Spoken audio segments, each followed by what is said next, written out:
Bismillahirrahmanirrahim.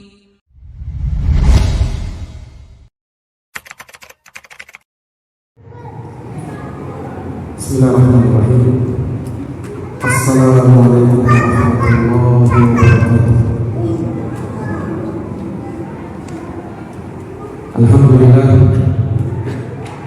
Alhamdulillahirabbil alamin. Wa bihi nasta'inu ala umuri dunya waddin. Asyhadu an la ilaha illallah wahdahu la syarika lah. Ilahul awwalin wal akhirin. Wa asyhadu anna Muhammadan abduhu wa rasuluhu as-sadiqul amin. Sallallahu alaihi wa ala alihi wa sahbihi wa man tabi'ahum bi ihsanin ila yaumiddin wa sallama tasliman katsira. Subhanaka la ilma lana illa ma 'allamtana innaka antal alimul hakim. Allahumma 'allimna ma yanfa'una wanfa'na bima 'allamtana wazidna ilma ya rabbal alamin. Rabbi shrah li sadri wa yassir li amri wahlul 'uqdatan min lisani yafqahu qawli. Amma ba'd.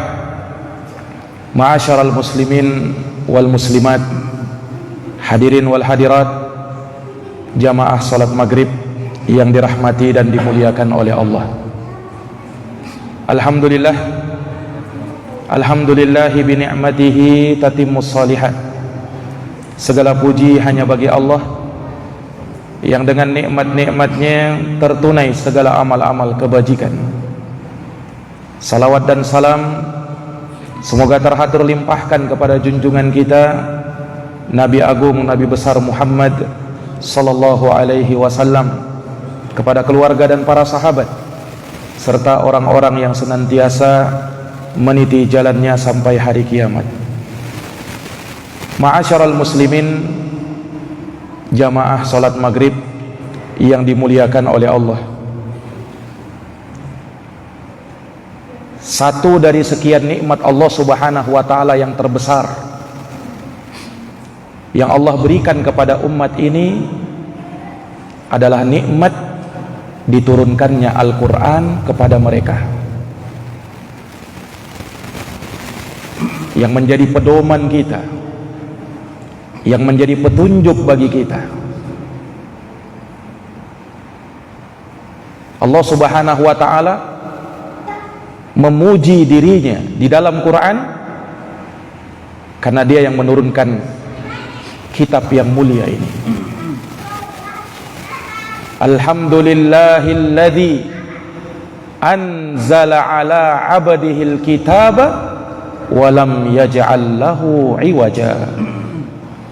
Segala puji hanya bagi Allah yang telah menurunkan kepada hambanya Al-Quranul Karim.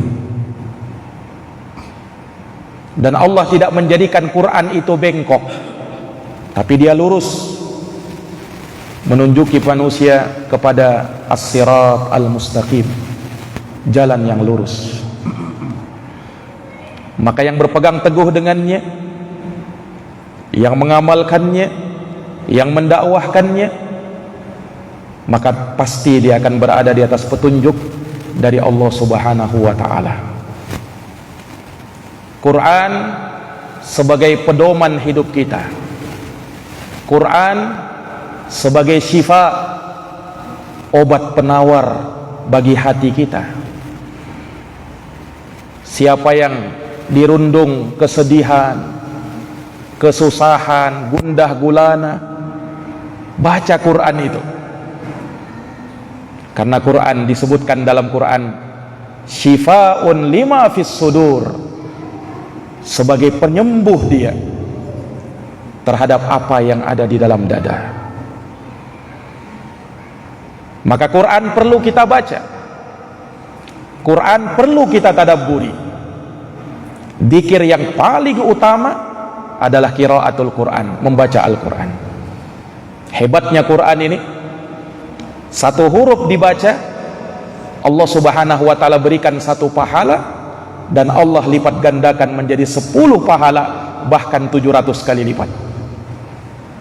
Rasulullah pernah bersabda, "Man qara'a harfan min kitabillah falahu bihi hasanah wal hasanatu bi asyri amsalihha."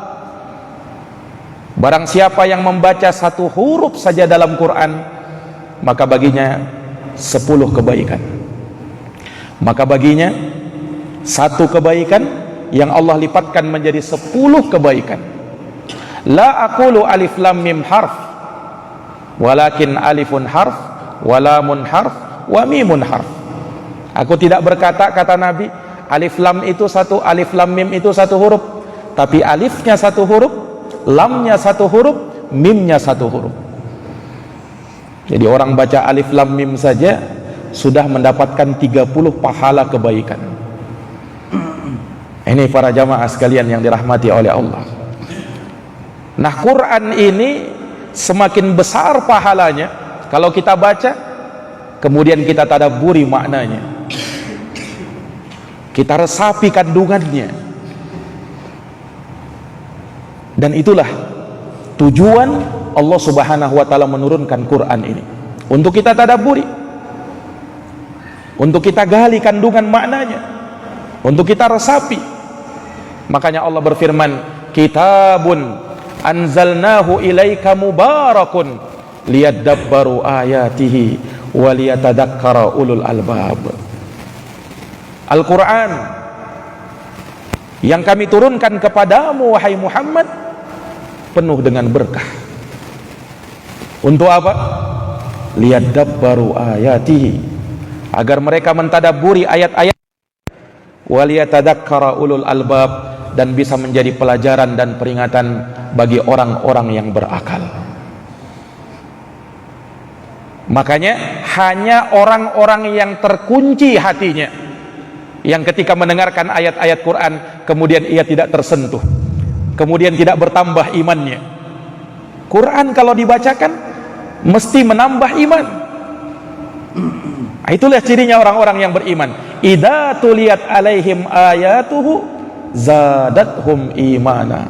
Kalau dibacakan kepada mereka ayat-ayat Allah, maka bertambahlah iman mereka. Ini jamaah sekalian yang dirahmati oleh Allah. Sementara orang yang terkunci hatinya sulit menerima hidayah dari Quran itu. Makanya Allah berfirman, "Afala yatadabbarunal Qur'an am ala qulubin aqfaluha." Tidakkah mereka tadabbur terhadap ayat-ayat Quran, ataukah di dalam hati mereka sudah terkunci sehingga sudah sulit untuk bisa menerima hidayah Al-Quran.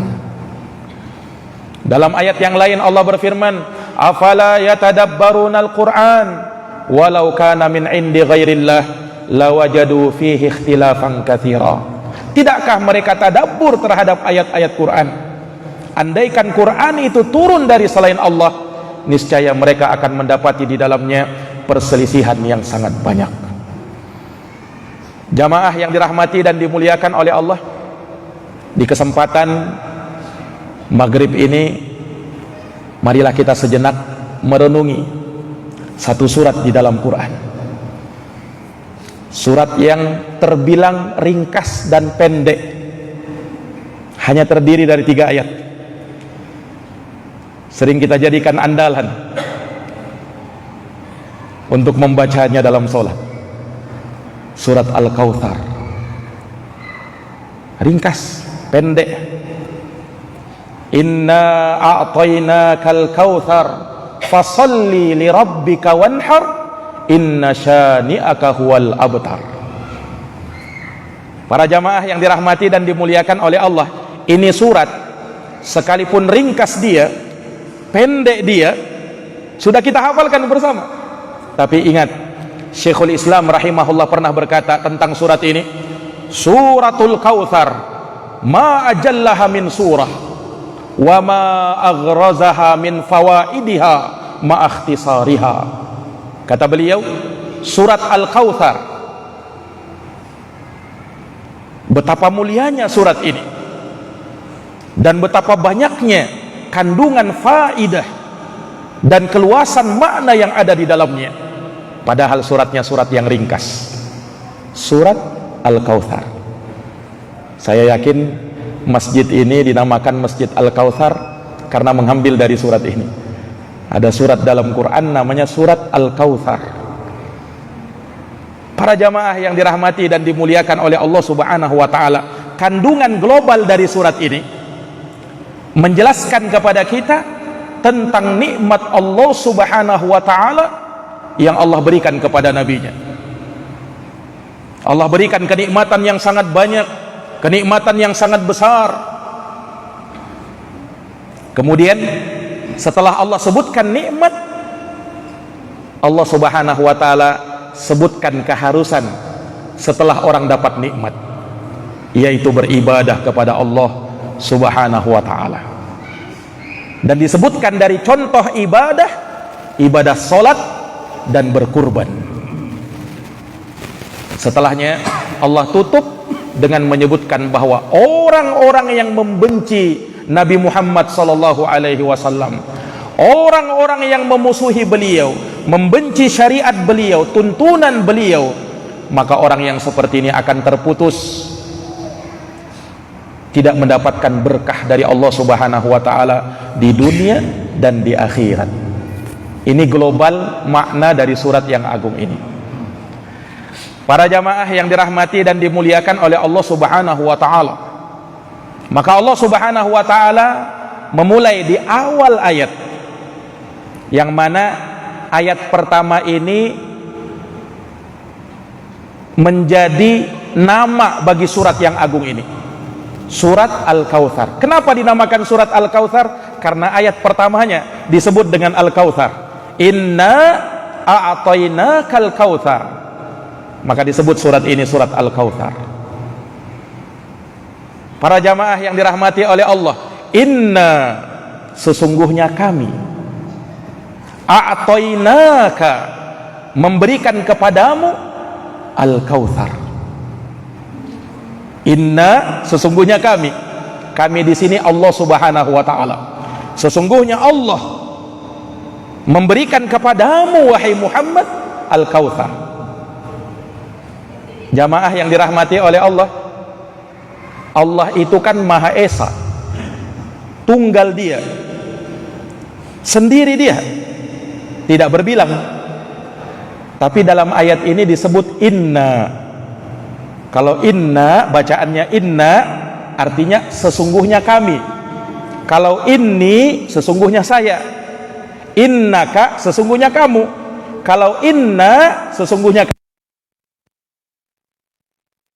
Apakah Allah berbilang? Oh, tidak mungkin. Allah itu Maha Esa. Qul huwallahu ahad. Katakanlah dialah Allah yang Maha Esa. Tapi kenapa disebut kami? Padahal Allah sendiri yang memberikan nikmat ini kepada Nabi. Kata para ulama, kami di sini maknanya lit ta'zim, untuk pengagungan. Biasa kalau orang berkhutbah atau menyampaikan sesuatu, dia bilang apa? Kami yang berdiri di sini, padahal dia sendirian. Kami yang berdiri di sini, padahal dia sendirian. Untuk apa dia bilang begitu? Lit ta'zim, untuk pengagungan. Ini jamaah yang dirahmati dan dimuliakan oleh Allah.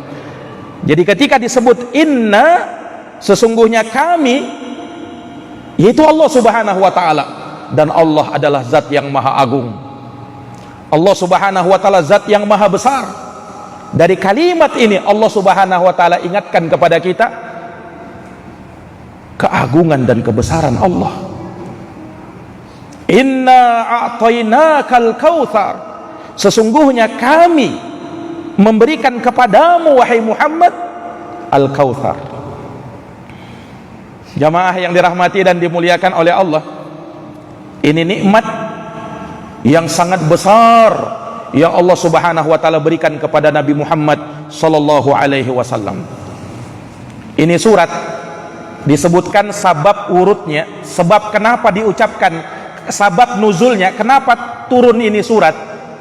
Ada suatu peristiwa diceritakan oleh sahabat Anas bin Malik dalam hadis riwayat Imam Muslim dalam kitab sahihnya. Imam Muslim meriwayatkan hadis ini dari sahabat Anas bin Malik. Anas bin Malik bercerita baina Rasulullah sallallahu alaihi wasallam data yaumin.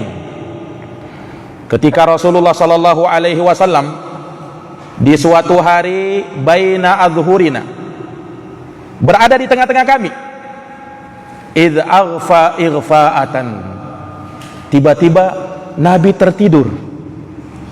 Tiba-tiba Nabi tertidur. Summa rafa'a ra'sahu mutabassiman. Kemudian ketika itu langsung beliau bangun lagi. Sebentar beliau tidur, langsung bangun. Ada apa ini dengan Nabi?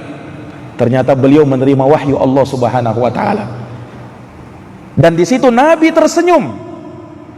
Fakulna, para sahabat bertanya kepada Nabi, "Ma adhakaka ya Rasulullah?" Ya Rasul, apa yang membuat engkau tersenyum ya Rasul? Mengapa ini? Ada apa ya Rasulullah? Maka Rasulullah bersabda, "Unzilat alayya anifan suratan." Sungguh kata Nabi, barusan tadi diturunkan kepada saya satu surat.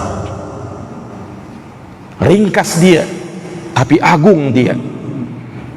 Surat apa itu ya Rasulullah? Nabi membaca surat ini. Bismillahirrahmanirrahim. Inna a'tainakal kautsar fasalli li rabbika wanhar inna syani'aka huwal abtar.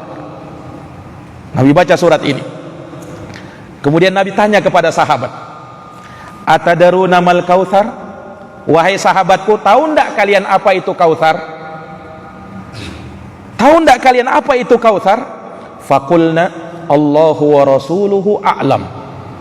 Sahabat berkata, hanya Allah dan Rasulnya yang tahu. Maka Rasulullah menyebutkan apa makna kausar itu. Kata beliau, huwa nahrun wa adanihi rabbi azza wa jalla alaihi khairun kathir, huwa haudun taridu alaihi ummati yaumal qiyamah aniyatuhu adadun nujum.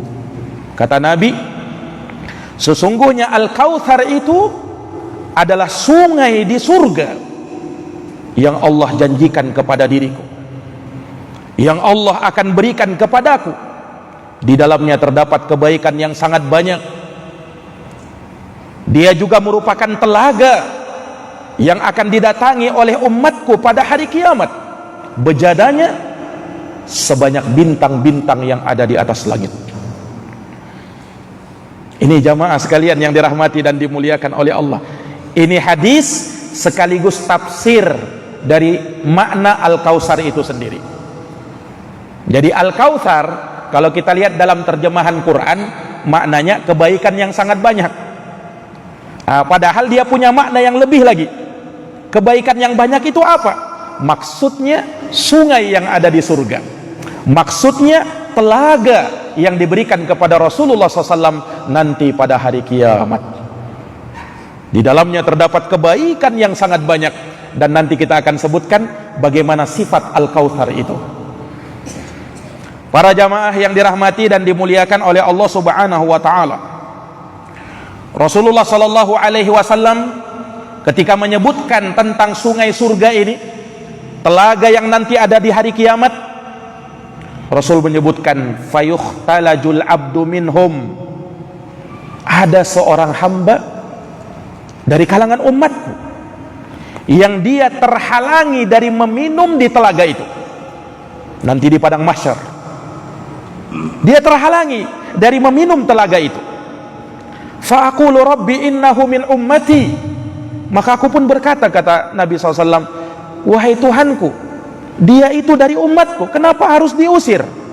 Fayaqul, maka dikatakan kepada beliau, innahu ma tadri ma ahdathat ba'dak. Wahai Muhammad, engkau tidak tahu perkara-perkara baru, penyimpangan-penyimpangan yang dia buat sepeninggal kamu.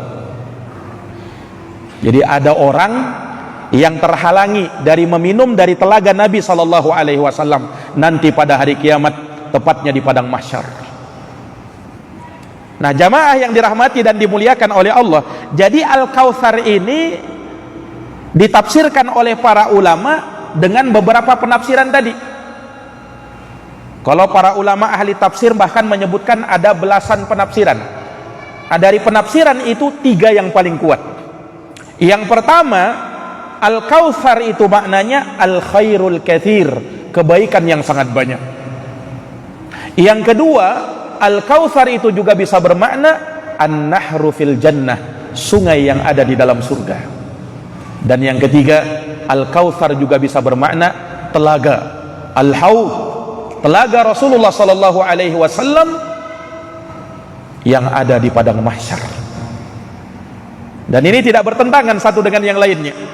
Ya, Al-Kautsar itu telaganya Nabi, ya Al-Kautsar itu adalah sungai yang ada di dalam surga. Telaga itu juga adalah kebaikan yang sangat banyak yang diberikan kepada Nabi sallallahu alaihi wasallam.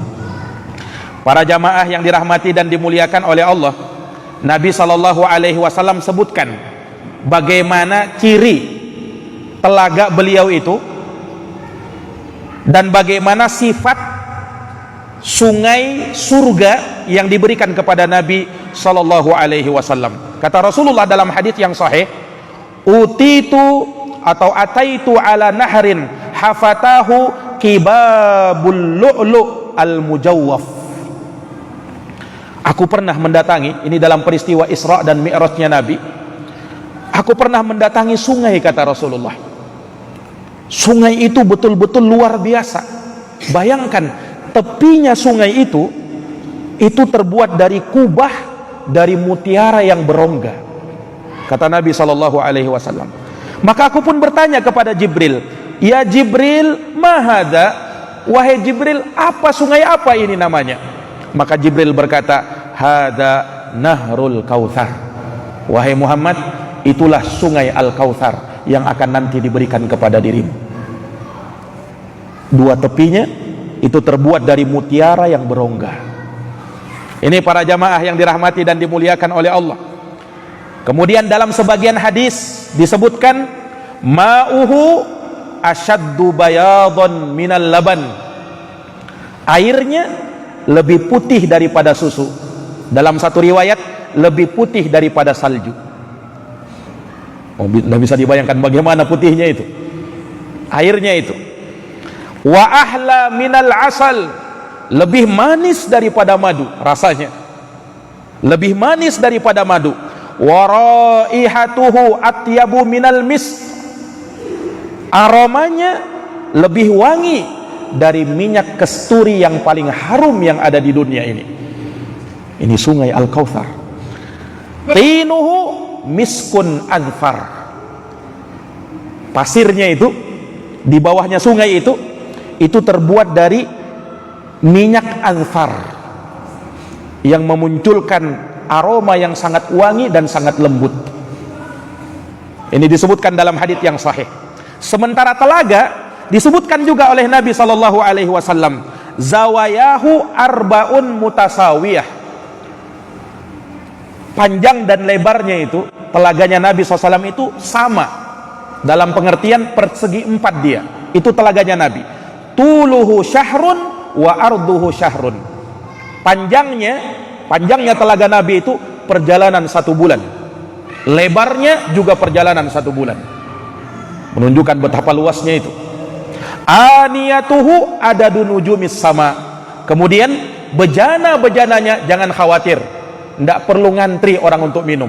Kenapa? Banyaknya seperti langit, seperti bintang yang ada di atas langit. Ini menggambarkan 2 hal, kata para ulama. Banyaknya bejana itu dan indahnya bejana itu seperti indahnya bintang-bintang yang ada di atas langit. Kemudian keistimewaan orang yang meminum dari telaganya Nabi, man syariba minhu syurbatan lam yadma' ba'daha abada.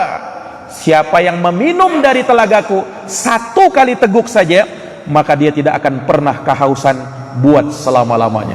Allahu Akbar. Ini sungai Al-Kautsar.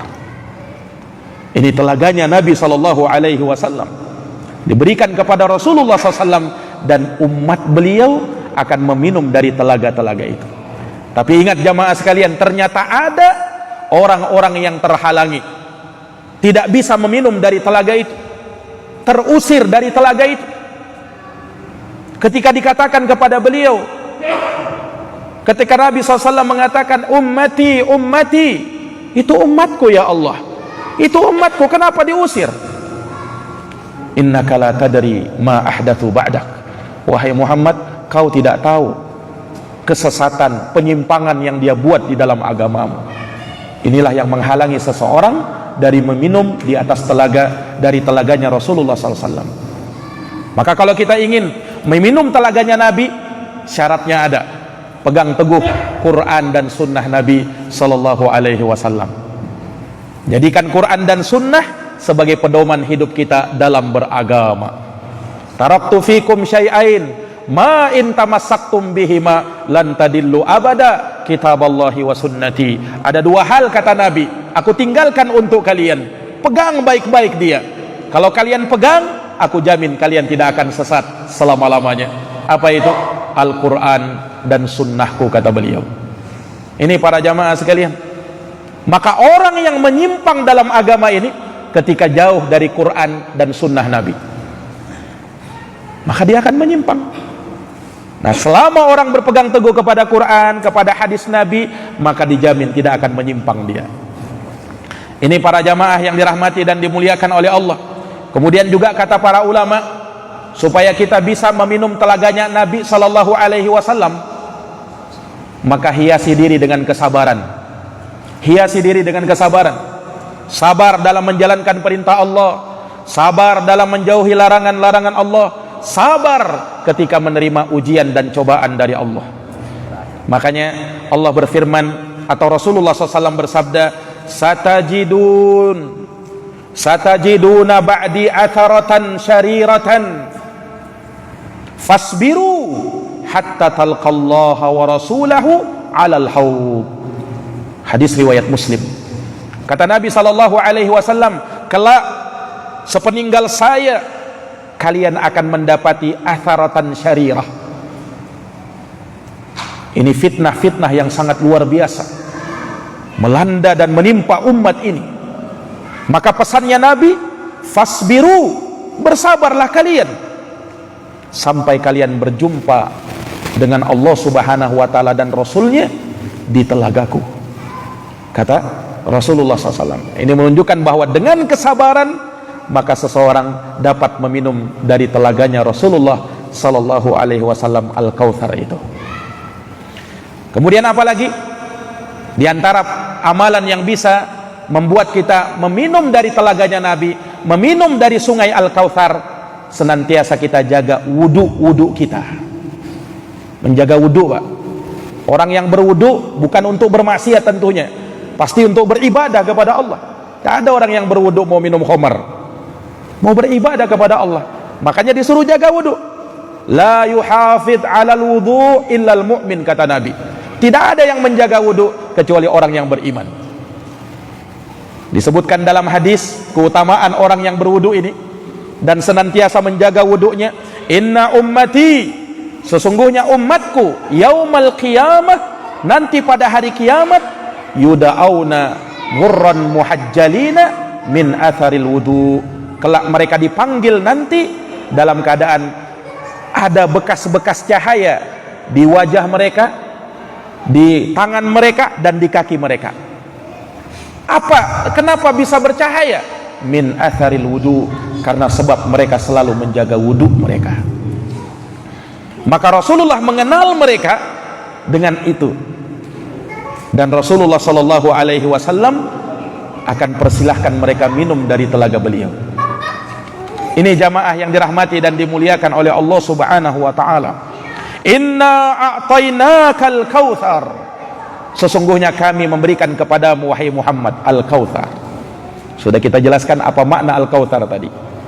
Kemudian kita lihat ayat yang kedua. Allah berfirman, fasalli li rabbika wanhar, maka salatlah kamu wahai Muhammad untuk Tuhanmu, untuk mengharapkan wajahnya. Wanhar, dan sembelihlah kurban. Salatlah kamu, kemudian berkurbanlah kamu. Jamaah yang dirahmati dan dimuliakan oleh Allah, apa hubungan antara ayat pertama dengan ayat yang kedua ini. Ayat pertama kan membicarakan tentang nikmat. Allah berikan kepada Nabi Muhammad sallallahu alaihi wasallam kenikmatan yang sangat banyak, Al-Kautsar, sungai yang ada di surga. Kemudian setelahnya disuruh beribadah.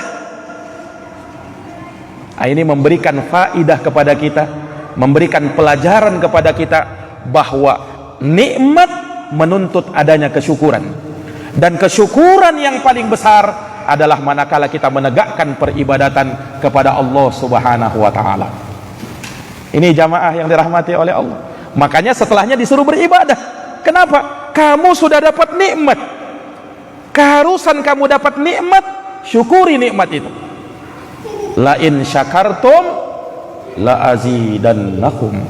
Kalau kalian bersyukur, mensyukuri nikmat Allah, pasti kata Allah, Allah akan tambahkan nikmat itu.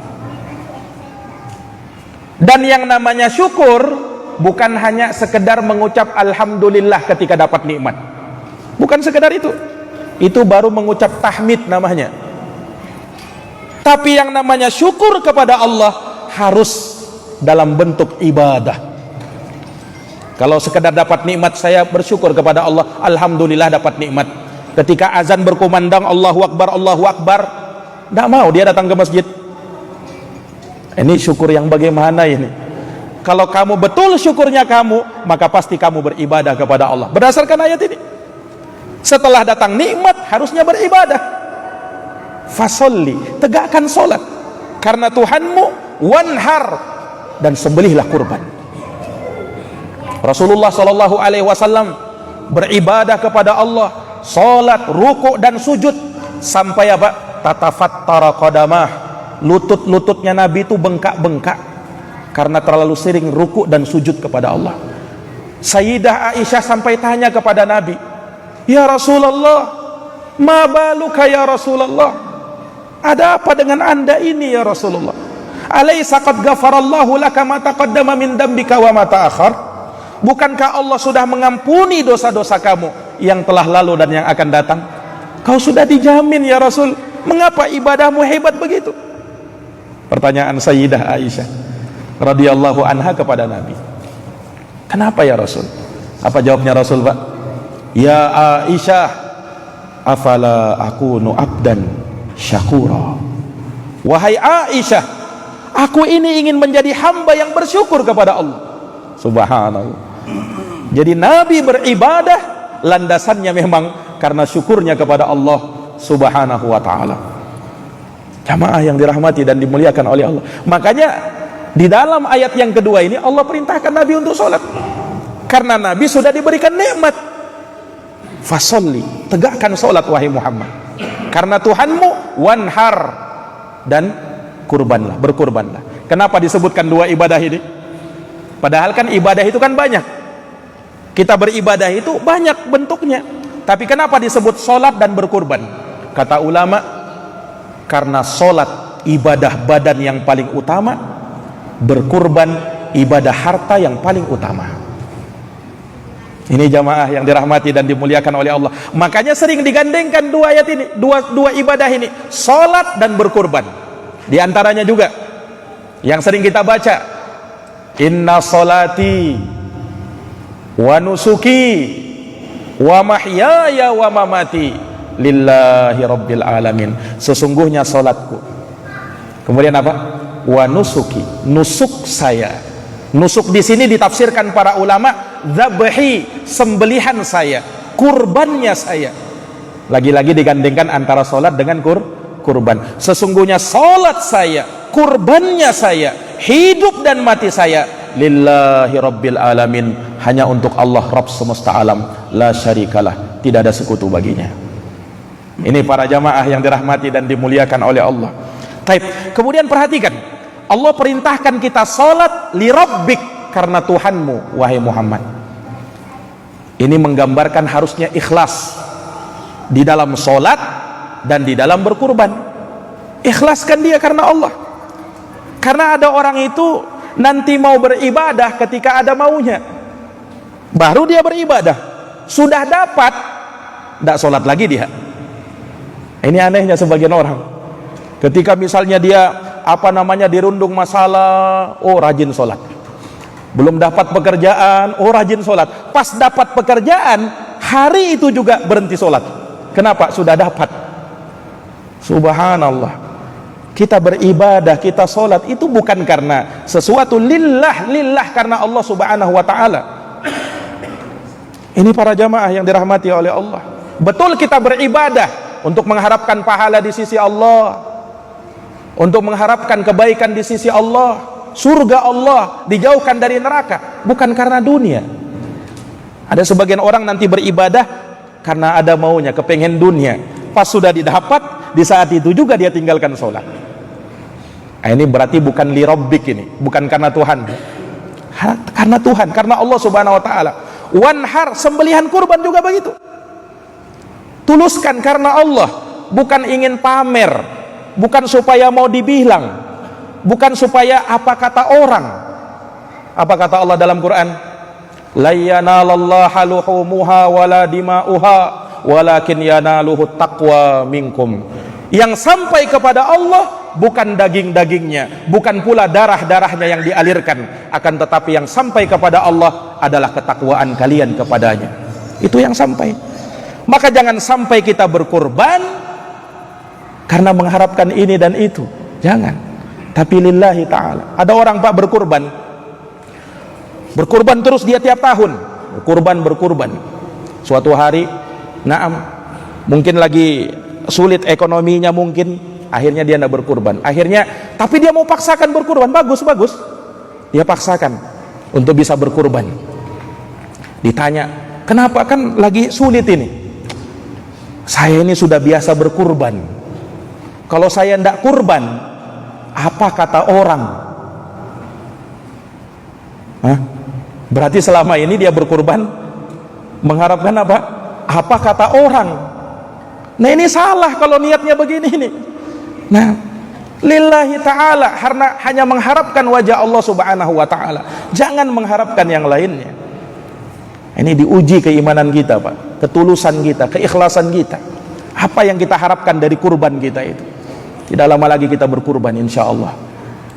Para jamaah yang dirahmati dan dimuliakan oleh Allah, fasalli li rabbika wanhar, maka solatlah karena mengharapkan Tuhanmu dan berkurbanlah. Jamaah yang dirahmati dan dimuliakan oleh Allah, kemuliaan bulan Dzulhijjah itu ada di dalam ibadah kurban yang kita akan sembelih nanti pada tanggal 10 Dzulhijjah, selesai kita menjalankan sholat Idul Adha. Maka kita menyembelihnya bismillah wallahu akbar, dengan nama Allah dan Allah yang maha besar. Kita alirkan darah itu guna mengharapkan wajah Allah subhanahu wa ta'ala, untuk mendekatkan diri kepada Allah subhanahu wa ta'ala. Dan keutamaannya luar biasa. Ini kan sunnahnya Nabi Ibrahim alaihissalam, yang terus sampai diamalkan hingga umat ini. Karena memang Nabi Muhammad diperintahkan untuk ikut millahnya Nabi Ibrahim. Anittabi' millata Ibrahim hanifa, ikutlah kepada millahnya Nabi Ibrahim, yang agama yang lurus itu. Ini para jamaah yang dirahmati dan dimuliakan oleh Allah. Makanya kita berkurban dalam rangka meneladani Nabi Ibrahim alaihissalam. Makanya kisahnya sangat masyhur dalam Quran, bagaimana pengorbanan yang diberikan oleh Nabi Ibrahim alaihissalam. Beliau diuji oleh Allah subhanahu wa ta'ala, beliau mendapatkan ujian yang sangat berat. Bayangkan ketika Nabi Ibrahim alaihissalam bersama istri dan putranya yang masih bayi tatkala itu, kemudian Allah perintahkan Nabi Ibrahim, tinggalkan anakmu, tinggalkan istrimu di situ. Di mana? Di padang pasir yang tandus, tidak ada airnya, tidak ada apa-apanya. Ujian kepada Nabi Ibrahim. Nabi Ibrahim alaihissalam disuruh berangkat ke negeri Syam, ke negeri Palestina, menjalankan perintah Allah subhanahu wa ta'ala. Sampai beberapa waktu Nabi Ismail sudah tumbuh besar. Maka jamaah yang dirahmati dan dimuliakan oleh Allah, ketika itu Allah subhanahu wa ta'ala pertemukan mereka, Nabi Ibrahim dengan putranya yang sudah besar bersama istrinya. Oh, betapa gembiranya Nabi Ibrahim tatkala itu. Tapi bersamaan dengan itu, ujian kembali datang kepada Nabi Ibrahim. Apa itu? Allah Subhanahu wa ta'ala mewahyukan kepada Nabi Ibrahim melalui mimpi, suruh sembelih Nabi Ismail. Ini luar biasa kan ini. Makanya Nabi Ibrahim itu termasuk Nabi ulul azmi. Nabi dan Rasul yang paling utama itu 5 Pak, ulul azmi. Nabi Nuh, Nabi Ibrahim, Nabi Musa, Nabi Isa, Nabi kita Muhammad sallallahu alaihi wasallam. Yang paling utama dari 5 ini 2 orang nabi, Nabi Ibrahim dan Nabi kita Muhammad sallallahu alaihi wasallam. Dan dari 2 ini yang paling utama Nabi kita Muhammad sallallahu alaihi wasallam. Para jamaah yang dirahmati oleh Allah. Nah, ini karena luar biasanya Nabi Ibrahim ini, kesabaran beliau. Lihat, seorang bapak diperintahkan menyembelih anak sematawayangnya, Nabi Ismail. Siapa yang bisa melakukan itu? Tapi dengan keyakinan beliau datang kepada Nabi Ismail, mengutarakan mimpinya. Ya bunayya, inni ara fil manami anni adbahuka fandur madza tara. Wahai anakku, sungguh aku telah bermimpi aku menyembelihmu. Bagaimana pendapatmu? Subhanallah, Nabi Ismail memang anak soleh. Apa kata beliau? Ya abatif alma tu'mar satajiduni insyaallahu minas sabirin. Wahai bapakku, lakukan perintah Tuhanmu, engkau akan dapati aku insyaallah termasuk dari orang-orang yang sabar. Tapi itu ujian sebenarnya dari Allah Subhanahu wa ta'ala. Ketika keduanya, Nabi Ibrahim dan Nabi Ismail sudah berpasrah diri dan Nabi Ismail sudah dibaringkan di pelipisnya, maka Allah panggil Nabi Ibrahim. Qad saddaqtar ru'ya, wahai Ibrahim, kau telah membenarkan mimpi yang telah aku wahyukan kepadamu. Wa fadainahu bidbihin azim, maka kami hari ini tebus Nabi Ismail dengan sembelihan yang besar. Maka mulai saat itulah disyariatkan menyembelihan kurban sampai pada hari ini, dan insya Allah sampai hari kiamat penyembelihan kurban tetap akan dijalankan oleh umatul Islam. Para jamaah yang dirahmati dan dimuliakan oleh Allah, maka Allah singgung di dalam ayat ini, fasolli li rabbika wanhar, maka solatlah karena Tuhanmu dan sembelihlah kurban. Ayat yang terakhir Allah Subhanahu wa ta'ala nyatakan, inna syani'aka huwal abtar, sesungguhnya orang-orang yang memusuhi kamu wahai Muhammad, orang yang membenci kamu, orang yang membenci syariatmu, maka dialah yang akan terputus. Kenapa ayat ini disebut oleh Allah? Apa hubungannya? Ini para jamaah sekalian, ini ayat yang ketiga, ini ayat terakhir dari surat Al-Kautsar ini, ada sabab kenapa diucapkan, kenapa difirmankan oleh Allah Subhanahu wa ta'ala. Jadi dulu orang-orang musyrikin jahiliyah, mereka ini saking dengkinya kepada Nabi, ingin mencari celah supaya bisa menjatuhkan Nabi. Mereka kalau mau menyinggung akhlaknya Nabi, tidak bisa. Oh, Nabi orang paling berakhlak, paling jujur orangnya, paling amanah orangnya. Mereka tidak bisa gugurkan Nabi dari akhlaknya, orang yang paling berakhlak. Mereka cari apa kira-kira kekurangannya Nabi ini. Oh, ada satu kata mereka. Apa itu? Nabi itu abtar. Apa itu abtar? Tidak ada keturunannya laki-laki.